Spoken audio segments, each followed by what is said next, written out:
Hey there, I'm Caleb Brown from X Team, and this is the first KMFcast of 2023. Really happy to bring this to you here live on the internet.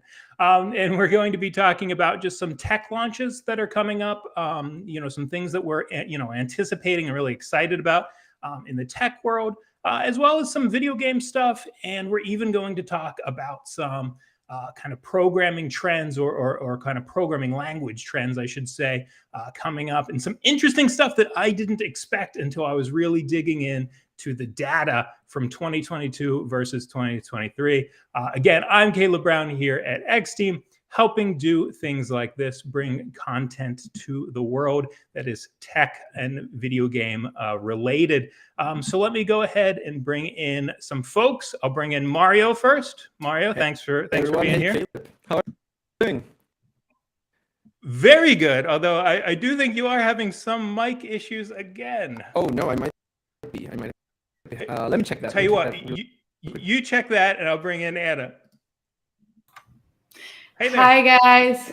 Hi, Hey. My name is Anna, and I am in recruitment and marketing side of things here in X Team, and I'm happy to be here. Thank you for inviting me. Test 1 2. You're sounding good. So I was going to bring in Catriel, but if you want to go ahead and do your intro, Mario, go ahead, because you sound good now. Hey everyone, how are you doing?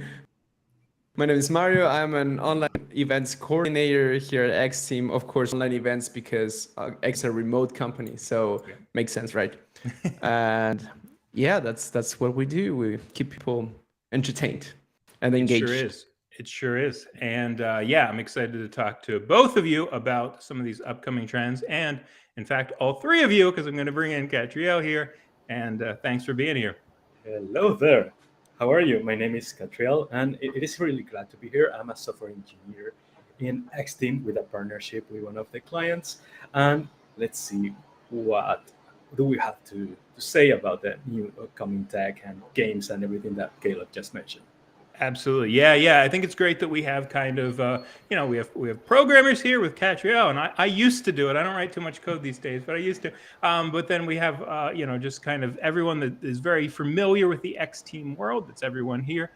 So a lot of different perspectives, and I think it'll be pretty fun. So I think without further ado, we can just jump into things we're, excited to see this year, or things we anticipate to see this year. Mostly in tech, of course.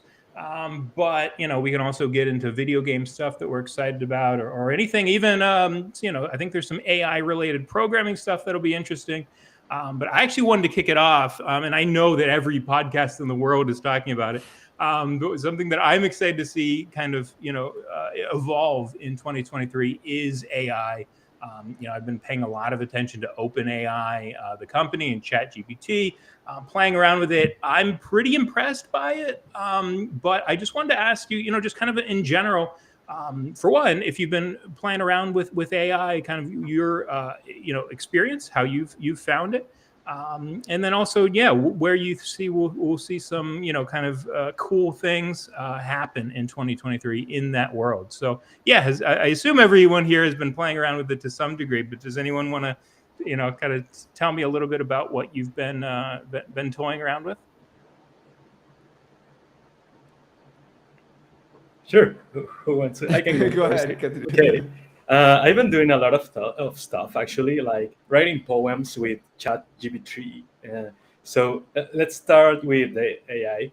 I think it's the one that is going to be the most impactful this year because of every single thing that is going on with it. It's not only ChatGPT. You can also find a lot of Chrome extensions or VS Code extensions or applications that allows you to do awesome things. Like writing bash commands or CLI commands by just typing the description of what you want to do, like add a comment to Git, and then it just prints the command that you want to, or you have to run in order to make it happen.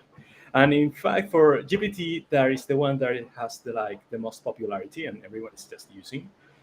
I've been doing a lot of stuff in there, like I said, writing poems and raps about Kratos, by the way, raps about many things. We even have a GPT-generated rap for X Team, which Mario will be releasing soon enough. Oh, will I? Okay. Um, That's good to know.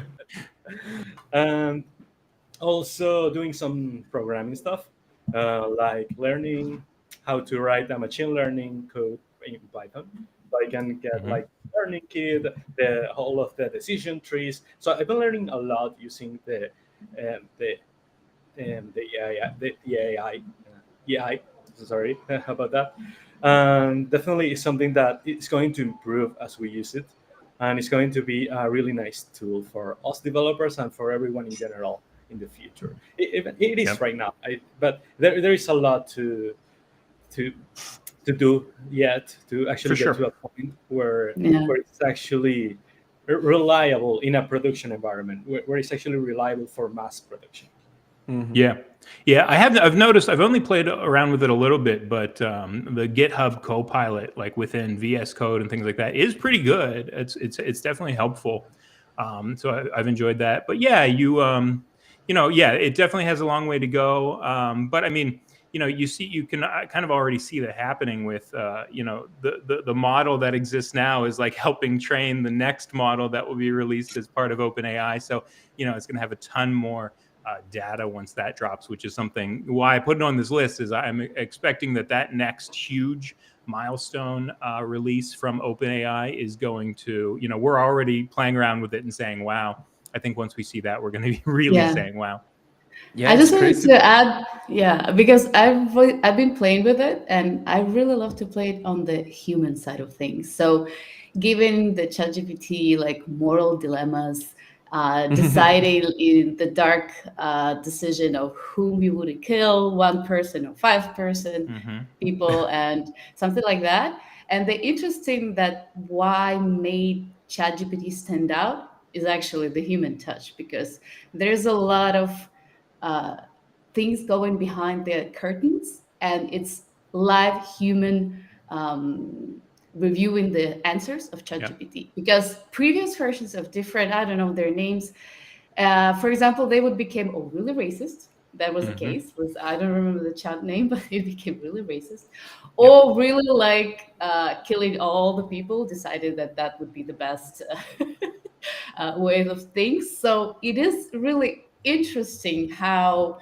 in the end, the data that ChatGPT, the model that it's gathering, what the output is giving us, and we still need a human to analyze if it's viable, if it's actually the conclusion that it made, it is the correct one. And interesting enough, they throughout the weeks, some answers changed. And for example, right now, if I'm given the dilemma, the ChatGPT would answer, "I'm an AI and I have no moral rights to answer this question." Right. Wow. It will stop me there. It won't go anything that is more like a moral dilemma. It will start to say that I'm not in a position to answer this question. So Well, if you that want, was interesting. if you want to get answers to those questions, you can always go Change the to prompt. OpenAI Playground, which is like Oh yeah, it's like it's open, you kind free. of Yeah. it's uncensored stuff. Yeah. And that's very interesting, but I mean it's less accurate. I'm not sure about that, but it's different. It's as if you kind of take away what you just mentioned and stuff.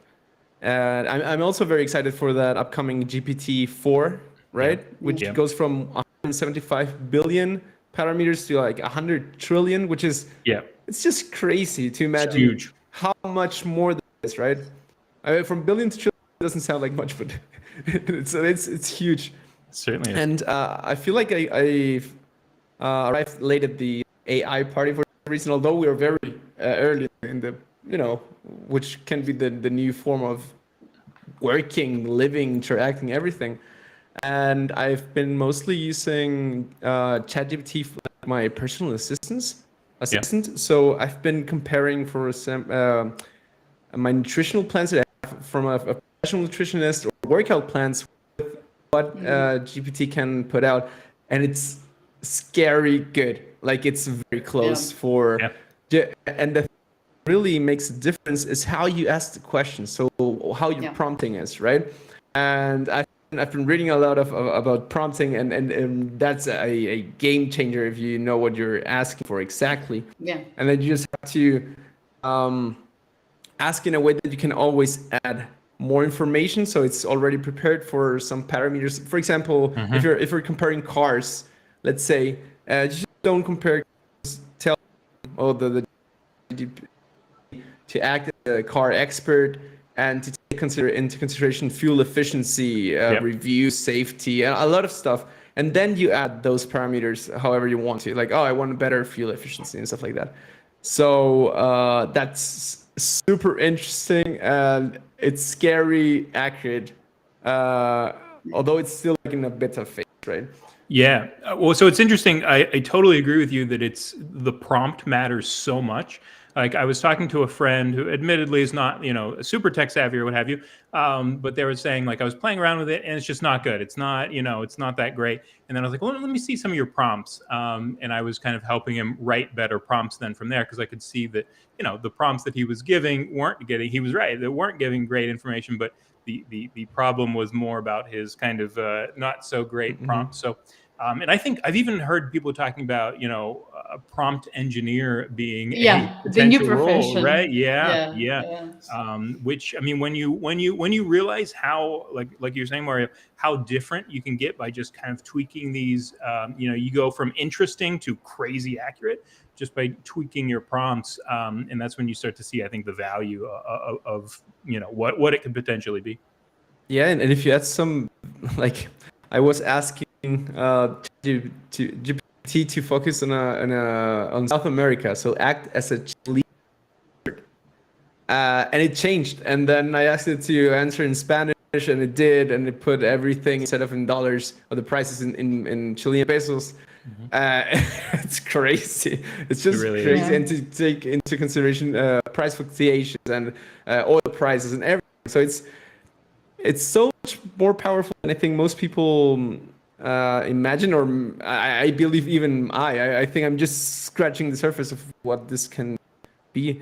I also heard that some companies are using, like, creating interfaces for this with a better prompting, like and then offering that to customers. Yeah. I've heard that as well. That's interesting. Yeah, I mean, So- well, right. Like, I think it's actually going to kind of this AI trend, not just open AI, but all of this. I think there's going to be so many kind of side businesses that get to be, a significant amount of revenue that are just kind of helping people sort of navigate through this world of AI. And I think people will train models that are really good at one thing, really good at real estate. You have a model that's really good at cars, like you said. That kind of thing, and essentially selling those models or selling access to those models to help it. I think it's obviously a lot of folks realize that it's pretty big at this point, but as I dive in more and more, it doesn't seem just like smoke and mirrors. Like it truly does seem pretty impressive.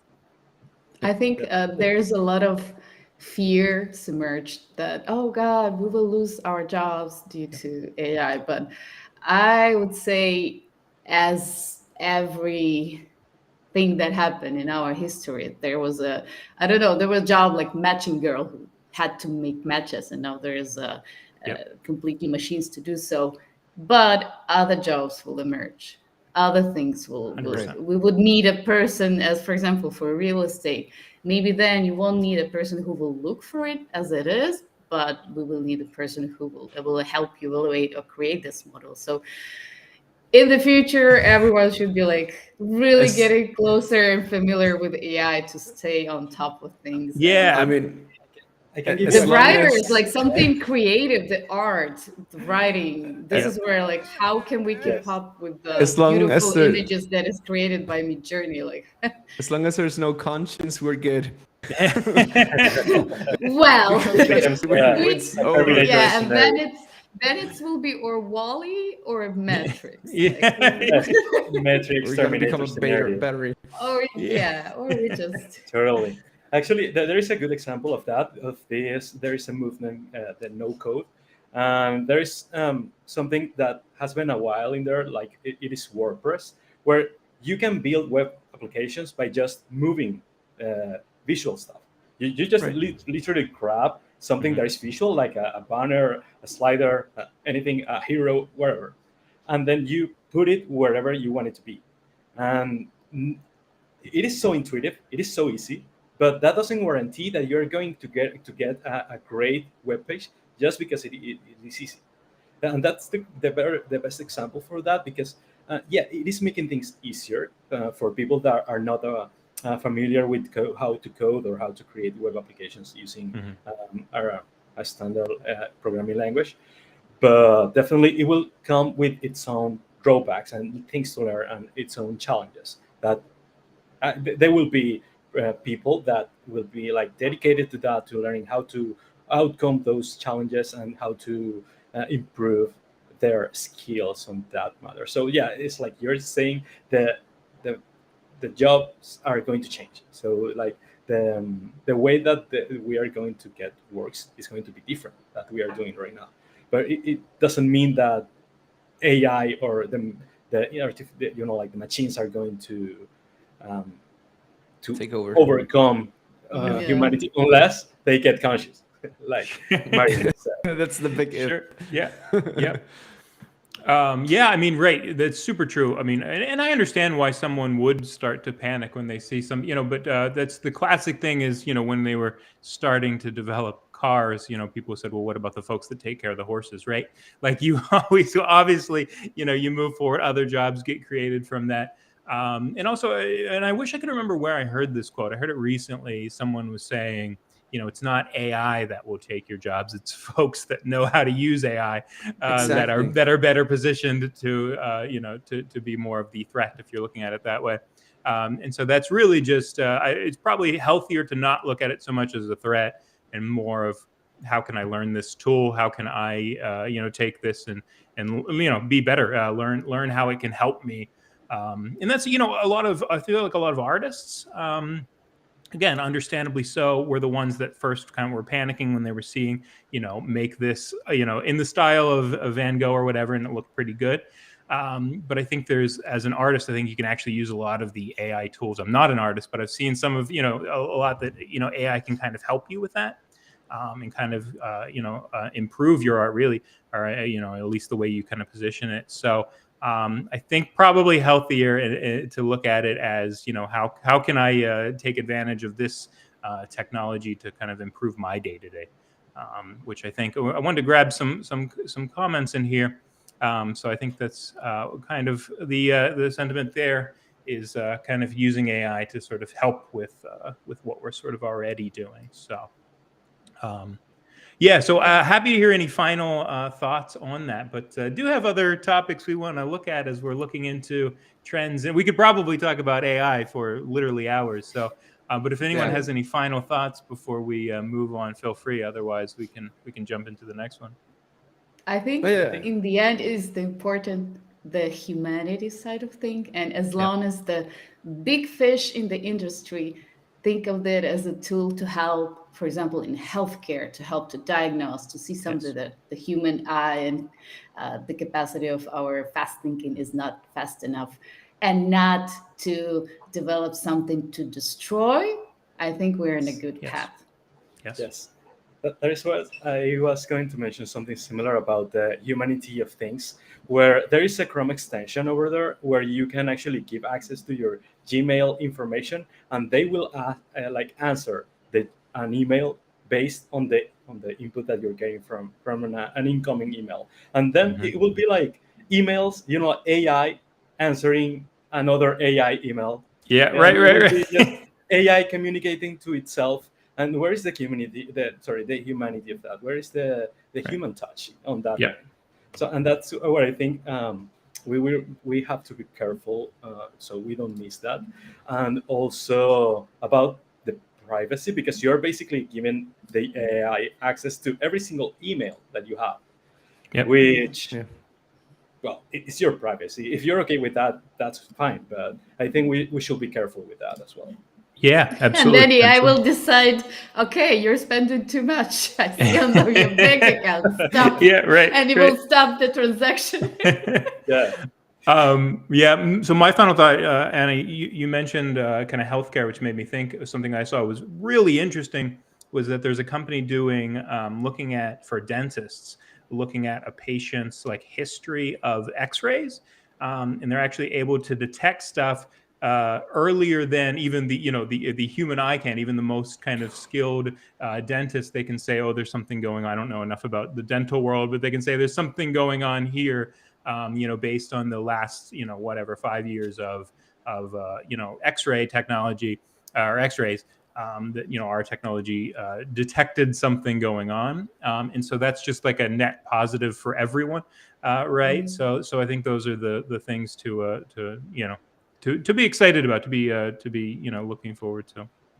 But I did want to. We're talking about kind of what we're going to see in 2023, and I did want to talk a little bit about crypto in the blockchain world.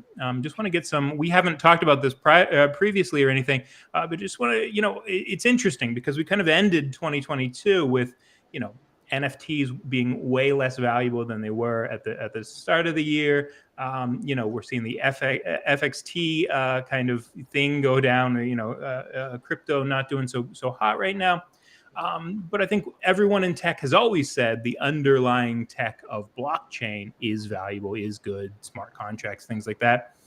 So I just kind of wanted to hear some opinions from everyone here about, are we going to keep seeing kind of crypto go down, or are we only just seeing stuff that doesn't truly provide value go down? And are we going to start to see blockchain products that are really truly helpful, and less about some of the vanity stuff that we saw last year, and more about building good products with good technology underneath it. So just kind of curious from anyone who has an idea of what we will see in that world in 2023.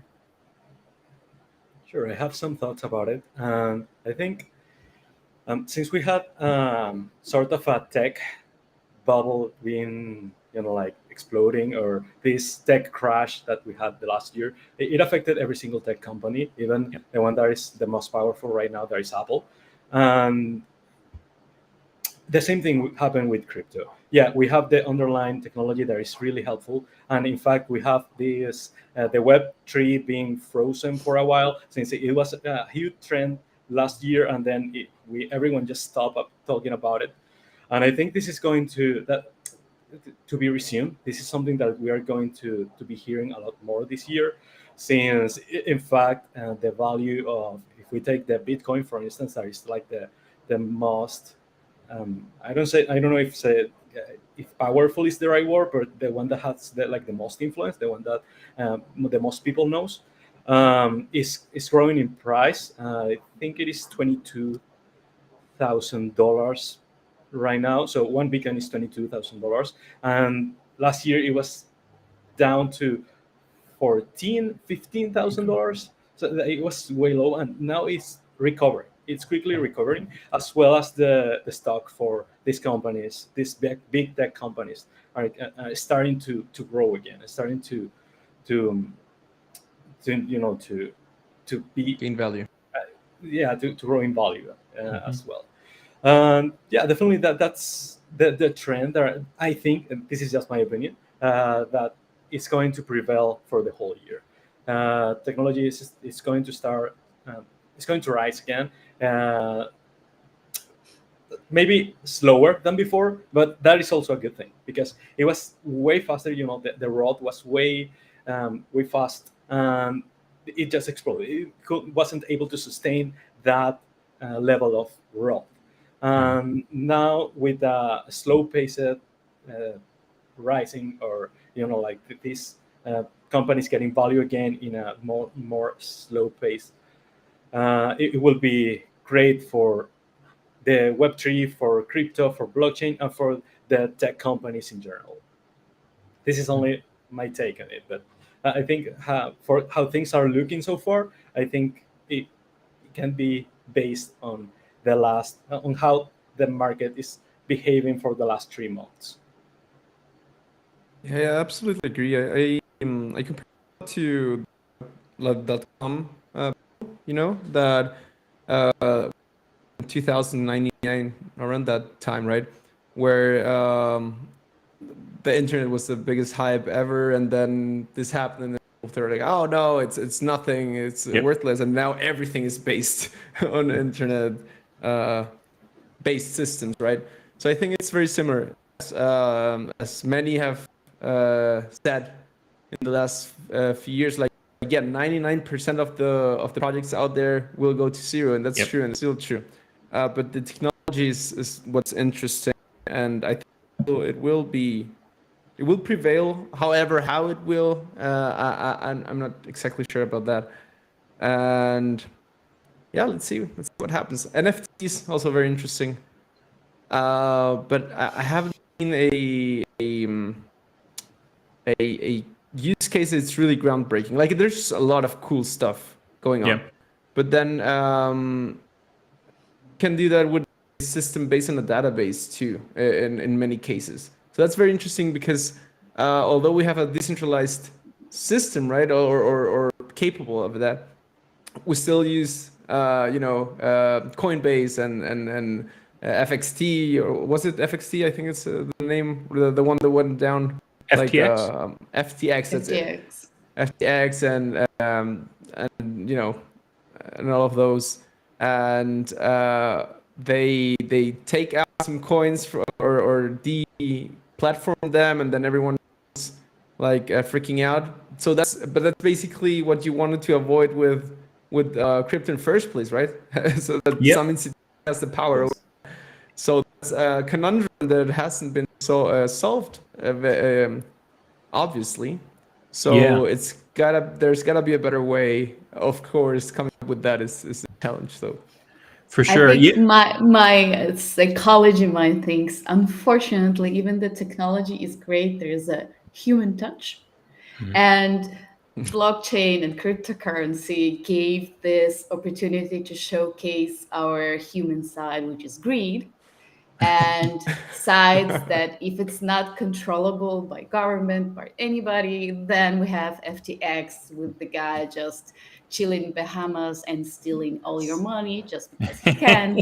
And I think this is where it's tricky. It's like AI going with blockchain itself. It's an amazing technology, and the idea of it being what it could be, it's amazing. But then we add a human control, because in the end it's human who control it. And then what would be the difference? Because right now they've been talking that to implement control, the government control of cryptocurrency, and then, as Mario said, one different that would be between dollar and, let's say, controlled Bitcoin. And so this, I think in 2023, I think that would be their main goal, to decide how will we approach, how we'll control the greed side, how we'll control those scams and those 99% that die off, and how to make it better. But I don't think that in 2023 itself, blockchain will make like a huge impact or effort, but more of like in course of 5-10 years, we will see a change for it. Yeah, I totally agree. I don't know that I've ever been, super bullish, but also never super negative on it. One thing that I found, and someone correct me here, either here or in the comments if I'm wrong, but how I understand the FTX thing, finally, realizing that it was a scam, wasn't that because it was on the public blockchain? Didn't folks realize that there were some bizarre transactions going on between FTX and I assume Alameda, I think. And that's actually the first kind of whistle that something was going wrong. So in a way, if that hadn't been on the public blockchain, if it would just been the same company, which the company wouldn't really exist because of the structure, but in a theoretical world, you wouldn't even be able to detect it that early if it wasn't the blockchain on the blockchain. So I mean, I do think that there is a world for this stuff. I've never been in it deep enough to fully, I've just kind of been watching what's kind of going on. But it's a fascinating space. It certainly is. We're in an interesting time, that's for sure. True. And so that actually might be a good pivot into something I'm kind of excited to talk about, which and it sort of relates, is I think the metaverse is interesting, because it's fascinating to watch. I might not be a big Facebook user anymore, but I do admire Mark Zuckerberg. I think he's a good business leader, and obviously getting a lot of flack for spending so much on the metaverse, which is unproven. Obviously, if he's right, it's the right bet to make then, I guess. And a lot of people will have to say sorry. If he's not, and which seems to be sort of the general consensus, is that Facebook shouldn't be spending this much money going full into metaverse. What's fascinating to me is if that is, if the metaverse is not the right play, why is Apple working on, and why is Microsoft so invested in the metaverse, and why is Apple working on their own headset, at least in theory? But usually these days, Apple rumors are typically pretty true. So I'm just fascinated to see what your opinion on the metaverse, both in terms of is actually something I wanted to talk about as a tech launch in 2023 is Sony's new headset, the PS VR2. Thank you. So that's coming out, but like gaming, VR gaming has always made sense. If you put on a headset and get into a game, it's fun, it's cool. It's where I'm just not sure yet is, can you work remotely and put on a headset and work with your colleagues for, even if it's just an hour or two, or friends, if you have a friend, that's hours away, can you jump into that? Will we be seeing that in 5 years? I honestly just don't know yet. And I think I'm usually pretty good at understanding those trends, and I just don't know this. So I just wanted to see other opinions on the metaverse. The great idea, right? And especially if you combine it with AI. Imagine automatically generated worlds or stuff, or maybe NPCs or whatever. It doesn't have to be game related, but still, and you can talk to them, right? And can have a personality because you can ask them to act as such.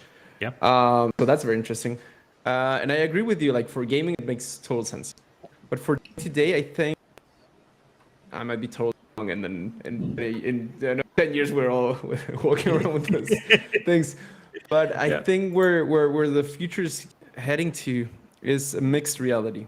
So AR more than anything, because that is just, that makes more. It's just, you wouldn't even need like a computer. Imagine like you could just project things. Of course you'd have to have a lot of sensors that can be in and output at the same time. But I think that's like enhancing your day-to-day stuff, and it might make like computers obsolete, phones obsolete, everything obsolete actually. But you're still in the real world, right? So I like to always like to compare tech with what has been shown in movies in the past, right? And usually when you have something like the metaverse, of course, Ready Player One. Is it the name? It's an example for the other side, but when you think of Star Wars or holograms, stuff like that, you have the digital representation of the physical world, and I think that makes a lot of sense. Also, going away from the physical world is somehow like philosophically for me, it's the wrong way. Like no, let's not make everything digital. It's just not a good path to take, I think. Yeah, it is interesting topic, and I think I've been like reading and watching the metaverse, the Mark Zuckerberg. I think the issue that his team encountered, and that's why it sounded too much money. Sometimes you cannot force the speed of how the technology is being implemented. Like I think we're still early on using completely VR world and chat with our friends in the metaverse, and it's like it will become a thing. I think in more years to come. I think we all will see this dilemma of what is reality in some Mhm. way. But I think that's the issue, like with the meta itself and metaverse with for Mark, is that he really tried to push it to the world, to the society that isn't ready yet. So I think, and especially we all see those movies, we all are also thinking what would happen in the end, how would life would be again. Will it be Wally? We'll be like floating in our chairs with our Smoothies. yeah, drinking smoothies. So I think it is interesting. It will become more and more like from gaming, it will change a little bit more maybe to work environment, maybe a little bit more to like, hey, let's chat with my friend through in the metaverse, not just with the Skype. Maybe like it will become more in our life, but not now. I don't think it's still that of a thing. But gaming, VR gaming, yes, it stormed the world, and I think that's why Sony is, they want to be Mhm. in this niche. And I think Apple is also, I think it is a technology that's evolving and will be in our life, but you cannot push it as, and that was the mistake from Yeah. Mark. But it will be Yeah. in our lives. Yeah. Prepare Yeah. ourselves. Embrace ourselves. That makes sense. That makes sense. Are you Yeah. ready? Ready Player One. Are we ready for that? I think that there is a hard question to answer, and everything. I think everything starts from the misconception of the metaverse. That is actually, this is just a made up word for saying an universe within an universe. And if Yeah. you talk like literally about that, we already have that. It's like you already Yeah. have cell phones. We already have video games Sure. that are very immersive without taking in advantage of the VR or AR experiences that are even more immersive. But we already have universes that we can interact with in even in a WhatsApp chat. It's like you are communicating with people from the whole world without even having to move from your bed. You just pick up your phone and start writing to somewhere in China, like way a few time zones apart. And what is the metaverse? What is that experience? It can be like it will be 3D renders. It could be AR. It could be VR. I think what Mark Zuckerberg is presenting as the metaverse is this VR experience where you can communicate with people and actually add more sensations, add even more um, interactivity to that experience. It's not only moving your thumb; it will be tracking someone with your eyes. It will be seeing the mouth of the person that you're speaking to moving. We can do that in videos, but it won't be the same 3D experience of actually feeling like you can touch the person, like you can share a more close moment with someone that is Metrics. really far. Yeah, that is like really far away from you. This is And sorry, but and I mentioned this because there are a lot of smoke sellers, like Ramon mentioned before, that I will build you a metaverse website. And it's, what is a metaverse Yeah. website? Is it just a Yep. 3D render? Right. Am I Right. able to jump into my screen and then I will be in a whole new world? That is that the metaverse? Um, that is the issue with that. Nobody completely understands what the metaverse is so far, and that is because this is just a whole new concept, and we are not familiarized with that.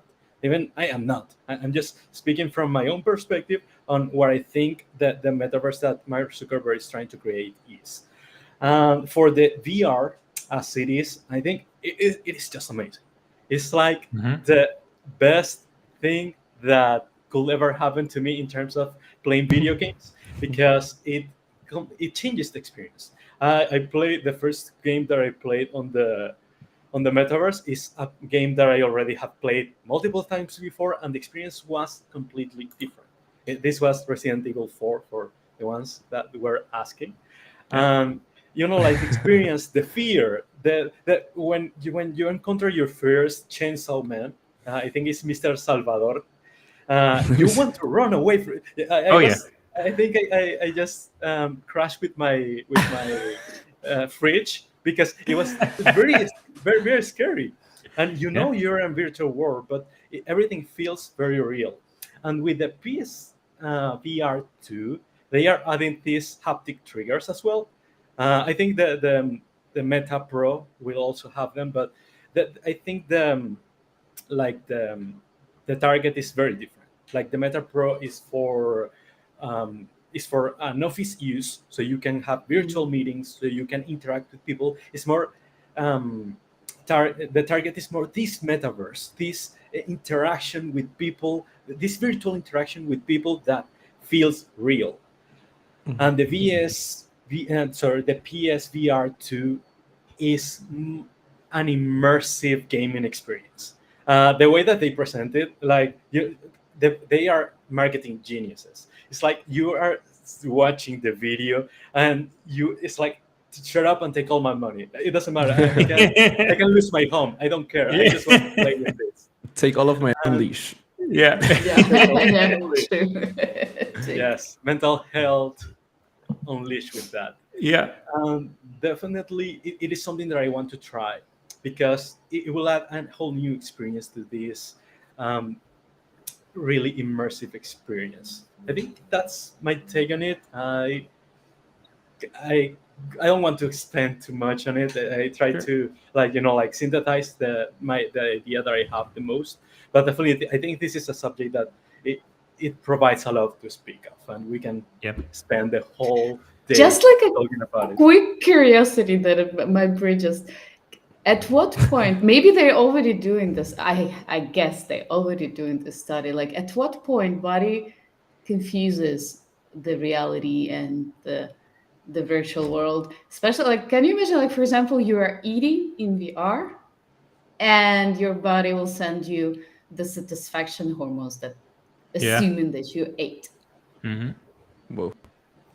Let me answer you that with, imagine a lemon. Imagine that you are cutting it in half. Yeah, See, and you it is the creamy and acidity. Yeah, you yes, already it feel it is. in the mouth. Yeah. And now take a bite of it. Mm, So if you nice. picture all of that, and then you will feel that you will feel that sourness in your mouth, even though Uh, it is not actually happening. There are Yeah. also videos from that where someone is hammering someone's arm, and it is not Yeah, they felt their the actual pain. arm. Yep. Yeah. Yep. Yep. So that's my question. Like, at what point that could be even dangerous? Yeah. Yeah. So as I mentioned before, like I like to watch older movies to see how they project the technology. The our And world. yes, Yeah. I was thinking about that. Like art, actually, one of the um, goals or uses of exploring that what doesn't exist. That's one of the things they do. Like Kubrick did that a lot, not only in movies and all kind of stuff. And a show that does this a lot and is so right, like many times, is Black Mirror. So I was Yeah. just Oh thinking yes. about that. I don't know if you guys saw or remember this episode where they kind of meet someone and it says how much the relationship would last.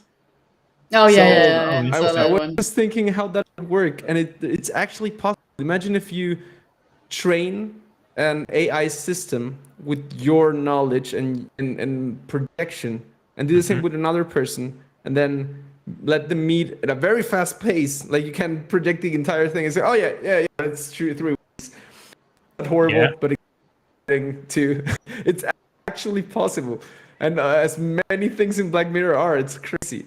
They also have the AI things, but they always have like different use cases, and I think that's probably where we're heading to. Like AR and VR will be around, but they will just be used in different ways. Like if you want to immerse in a game or something like that, or travel, I don't know, it's VR. But if you want to get more productive, probably, or just yeah, that's one of well, that's AR then. I think they're gonna coexist in a way. I think that the Apple thing is going the AR Yeah. route. I've read that as Yeah. well. Yeah. That'll be interesting. Yep. Yeah. I had a couple other things I wanted. I first want to mention we got a little bit of a late start here. That was my fault because I haven't been on Restream in a while. But does anyone have a hard stop at the end of the hour? No. Okay. I don't- Okay. I just wanted to make sure because I did want to talk about. We actually covered a lot of the new tech launches and just talking about PSVR from the previous conversation, things like that. I did want to talk about, as I mentioned in the intro, some interesting stuff that I saw about programming language trends coming up in 2022 versus 2023. But as we're talking about video games, I just wanted to mention, as we were kind of talking before we went live, that GoldenEye 007, the original one from the Nintendo 64 days, just last night launched on Nintendo Switch and Xbox. So I've only played like 15 minutes maybe on Xbox last night, but really just I don't even have much to say other than it was just if you played it back in the day, it was just an amazing nostalgia kickback that I had so many friends. We'd have sleepovers. We'd play, all of the multiplayer. So it was just super fun to jump back into the campaign, which I haven't played since I was a kid. So just wanted to mention that if anyone wants to say anything about that, if anyone has any memories, would love to hear it. Otherwise, we can move on to programming trends. But I just wanted to make sure that I mentioned that because it's new going into the weekend. If someone listening wants to jump in and play this weekend, good opportunity to do so. Yeah, GoldenEye is one of my most played 64 games by far. The co-op, not the co-op, the split screen experience with. How many people could play back then? Was it I four? think just four. I think four. Right? It was 4, yes. Yeah. But it was, and usually your TV wasn't this, the 50-incher you have nowadays. Exactly, With the smarter things, so exactly. you had this really small. Yeah, square. you had to promise that you weren't going to cheat by looking up at the top left. Exactly, exactly. Yes. So run and find that golden gun, or go Yep. like this and try to kill people like this, right? Yep. with the Yep. with a hand chop. That's right. That's right. So much fun. I think I never actually finished the game. I know that I remember. I got stuck in that very last level. But well, what Now you game? have the What opportunity. the music? Yep. The music was incredible. Great music. Yeah.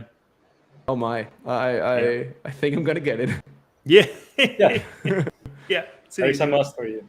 I think Yeah. what I can add in there is that I love this nostalgia trending that we are Yeah. having right now, where they are releasing some old games, even remaster, or trying to keep faithful to the original one. And this is for every single taste. They are making remaster for everything, and this nostalgia is really adding value to the experience. Um, Personally, for GoldenEye, I played it a few times, but then I realized I'm way too bad playing FPS. So I just left that to the pros or to the people to actually enjoy being headshot as soon as they spawn. But that was not for me. I'm more I'm more of a RPG gamer. FPS, I'm way too bad. I have like the worst aim possible.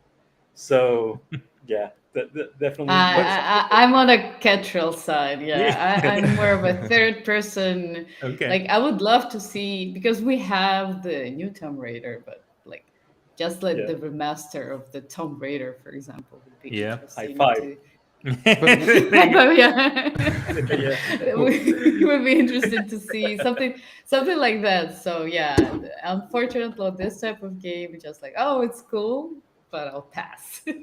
But That's what fair. do you stand on remasters versus remakes? So, as I understand, the GoldenEye one is just a remaster, right? It's probably better. Yeah. Fully, whatever.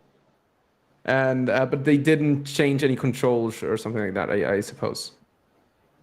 Yeah, it was. I think they made the controls better for modern systems. Yeah.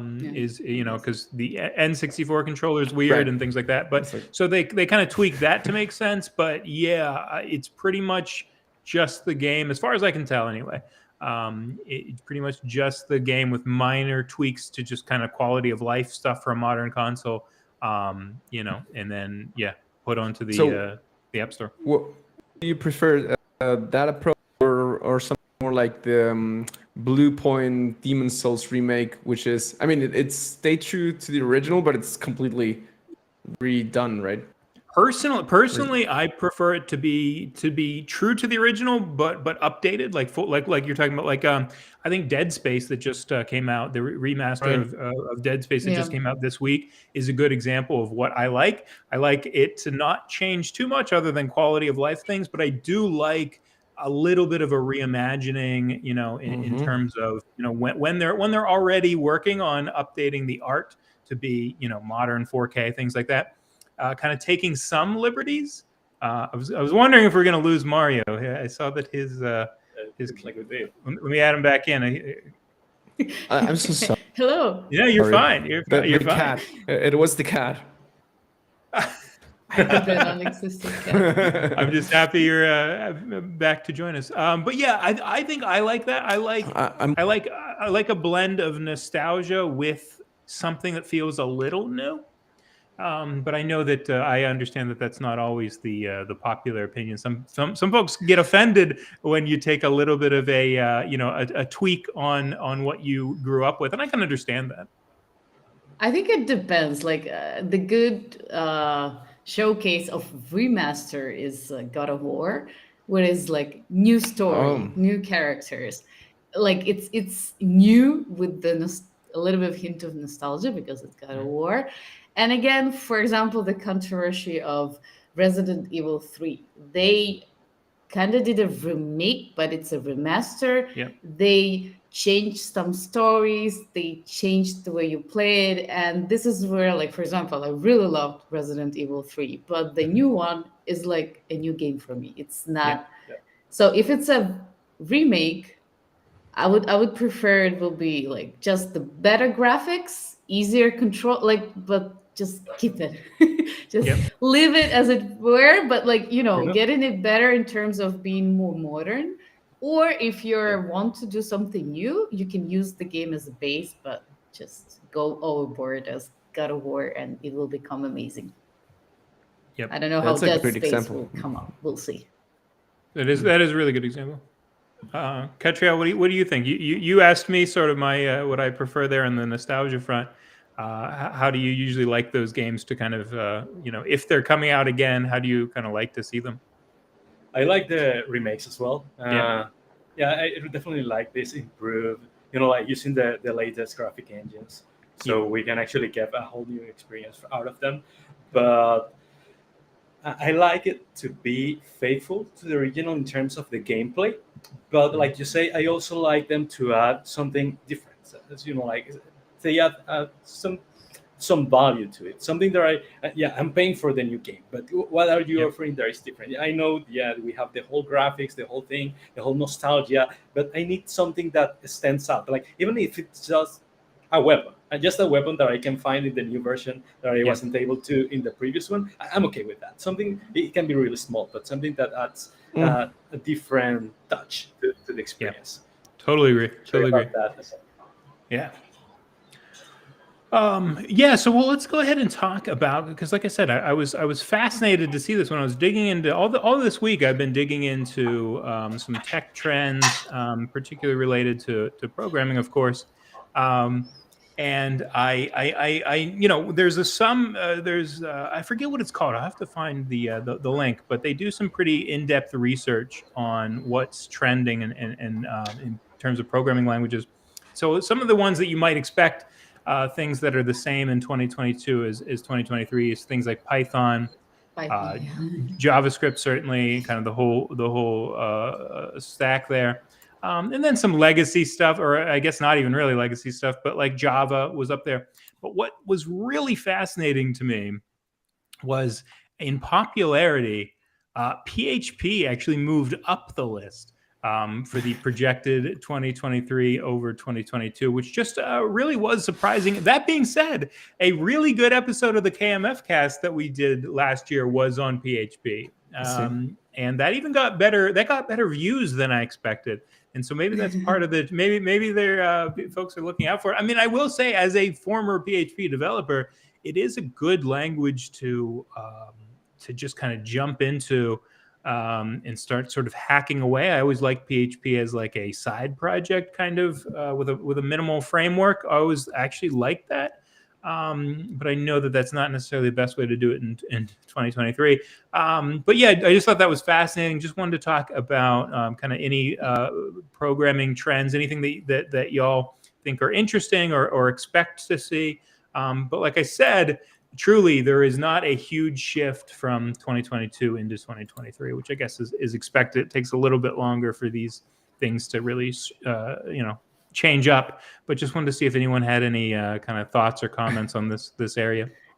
A lot Well, of for The only thing PHP, I I know wouldn't be is able to say. You have to ask Diego. the only Yes, you're right. only thing I know exactly, Leo is on a personal mission to make PHP great again.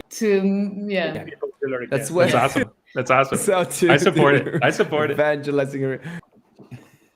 What for me is it's kind of there. We already have it, but at least what I heard is going and growing. It will be more in our houses. I love the name Internet of Things, IoT. Yep. And it will be like more and more in our households, not only to use, I don't know, for operation fleet in logistics. So that we'll see more in 2023, I guess. Yeah, I totally agree. In fact, yeah, that was when I was doing some research on this. Yeah, the jump in the amount of money being spent in the Internet of Things space, I think it doubled in the last year. So Yeah, I we'll totally see think this you're gonna. again. Yeah, absolutely. And I admit I'm not that. I assume it's probably lower level programming languages working with a lot of Internet of Things, but I'll have to. I'm going to make a note for myself to dive into I languages. think that's that are why being used. C and C++ Yep, are also big, bumped yep. and grew in the list of popular languages. So yeah, That makes sense. Well, started at 2018. That's where the Internet of Things started to rise, and definitely they were using some low-level languages like C. So that explains the TOB index for the 2019 and the 2020 as well. That's really interesting, as well as Python. It started to rise as well. But the one that is actually surprising me is PHP's rise. Yep. And this is mostly because it is mainstream to hate PHP. It's like if you don't hate PHP, then you're a bad developer. Right. There is a misconception that there is running out there. And actually, PHP is a really good programming language. And there are a few frameworks that are really great to use for building monolithic applications like Symfony or Laravel. Yep. But the PHP was going for rough times, because when it first released and when it started to gain popularity, it was a really bad programming language. It was way insecure. It was throwing errors or crashing pages for us for something really small that should not be crashing the page. Even a minor change, even if it does make sense, the compiler will just complain about it, and then it will crash the whole thing, which led to this misbelief that PHP is bad. Then they released, actually the version 5.6 is pretty stable, and instead of jumping to the 5.7, they just skipped, like they made a skip of the version 6 and went to the version 7. And actually that's pretty stable version of PHP, which provides a lot of security, a lot of type safety validations, and a lot of things that are provided by modern languages and allows you to manage things in a good way. But definitely the thing with PHP is that it had the misconception as it is the bad language as it was before, which wasn't the case, but that did a lot of damage, and no one started to recover the faith in PHP, except for the ones that were actively working with it, because they started to see the change for the language as well. I just want to add a little bit in general, as from the side of recruitment. And I had a role that is really interesting for me to work with. And And apparently, there's not a lot of specialists in it, and it's actually quite needed because it touches the base of security. We all know the reverse engineer, but it's mobile reverse engineering. So Interesting. yeah, it is actually on the rise. It is really much needed, Mhm. and it's more about like a combination of skills and knowledges. It's not just one language that you can learn, and there's no like a school for it. There's no like a Mhm. boot camp for reverse engineering, for boot camp for mobile reverse engineering. So mostly it's on the job learning, but it's really hard to find. And if you're looking toward this, you would be like a really in a good position to find a job. Interesting. That's a good tip. Yes. Very good. Nice. Stay tuned, guys. Yeah. Exactly. The only, I know we're definitely running out of time here. I wanted to wrap that one up with saying I am seeing when I look into these trends, I'm seeing a lot of folks talking about no code or low code. Mhm. So kind of services out there that you can almost plug and play what you need. I think there's a place for some of it. I can tell you as someone that does have some a programming background, like anytime I play around with those things, it's like, okay, that's cool, that works. If I didn't know how to program, that would be amazing. And then the second I just want to tweak it even a little bit, I kind of can't usually. And then I'm just like, I'm lucky enough that I know how to write code, so I wish I had just started this from scratch. But there are some things. In fact, I was working on something, a side project the other day, where I wanted a really simple form, and I just didn't want to deal with programming that and putting the records into a database. And so I found a no-code solution that there was a form that just went into their back end and sent you an email when someone submitted something, and I was like, okay, that's great. But most of the time with the no code or even the low code stuff, I just want to tweak it too much for me personally. So, but I wanted to mention it because when I do search around for trends, I do see that moving up, and I can understand why. Yeah, Yeah, definitely. it's. In I fact, think it's the side to make the life easier for the Right. simple things, but not for the yes, projects. Exactly. Yeah. there Yeah. are some solutions out there like Airtable. You're able to create Mhm. a database from scratch, and it provides an API that you can interact with, and it is Yep. pretty easy to use. And then you have a whole database, so you don't have to create the service. You don't Mhm. have to know anything about Postgres, SQL, or anything, or Mongo, any NoSQL database. You just have to. It's just a spreadsheet. It is just a grid of you have columns and rows, and every single thing in there is so every single row is a record in the Yep. database, and every single column is just the value that you want to store. So it is pretty simple to use, and it's just like that you have a backend working. Yeah. So I understand the rise of the no code as well. Yeah, yeah, it does make sense. All right, like I said, we are at an hour here, so I just want to wrap up with some kind of X Team news, just some stuff that's kind of on the horizon here. I was talking to Renato about that, and there was just some cool stuff I wanted to mention. I wish Renato could have joined us because I wanted to say that there's 3 more songs in production for this year, which I think is really awesome. Can't go into a ton of details there, but anyone that has been kind of following the X Team world knows we've been putting out music. We have a Spotify, and truly excellent music. Like really, really, just I've been blown away by the music that's been coming out of X Team. So we have 3 more songs on the way. Also, and you can check more out at about the outposts at outpost.xteam.com. But Colombia, Argentina, Brazil, Mexico, Greece, and Spain all on the list for this year, which is pretty exciting. Like I said, outpost.xteam.com is where you can learn more about kind of the dates and things like that. But pretty awesome to see those, kind of on the website. The website looks great, by the way. I don't know who worked on that, but it looks great. And then the last thing, which I was hoping, Mario, you could mention a little bit about, we again can't go into a ton of details, but there's Legends Island, the award for last year's Ooh. competition stuff. So if there's anything you can mention without, going in too much, happy to let you finish that out for Sure. this, So this podcast. just for context, the Legends tournament within X Team in 9 disciplines. Each of the winners of each of the tournaments, right, became a legend. And this legend title comes with a lot of perks, such as very special prizes, vault discounts. The vault is our internal store where you can get gear such as, I don't know, hoodies, caps, sometimes stuff like this.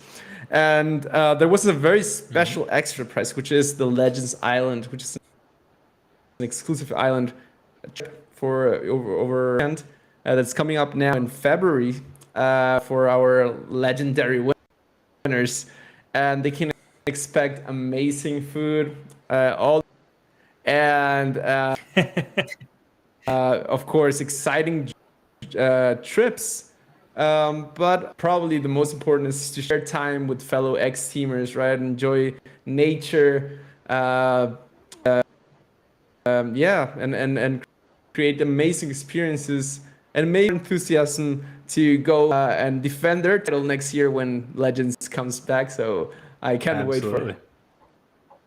Yeah, no, you're totally right on that. The drinks are great, the food is great, but you are right. Whether it's Outposts or Legends Island, what's always just so great is, you know, hanging out in real life, as they say, with X-teamers and just getting to hang out. You know, actually, I don't like using that. Truly, I love the internet so much. I don't like calling it IRL or not IRL, because this is life. This is real. Sure. But anyway, but you're absolutely right. So I appreciate you telling us a little bit. That's right. There you go. That's the better way to put it. The physical world. The physical world, not the metaverse. But yeah, no, I'm very happy that you were able to tell us a little bit about Legends Island. That's super cool. So yeah, we went over an hour, but we covered a lot of really interesting stuff. A ton of AI, blockchain, metaverse, programming languages, everything. So thank you so much, Anna, Mario, Cartel, for joining us. This is the first KMFcast of 2023, and we're going to do it on schedule, I think, every month. So getting different folks in here, but obviously would love to have everyone here join again. So we'll figure it out, what's coming up in February, but I'm excited for it. All right. Thank you guys so much. Everyone at home in the metaverse. See you. Thank you.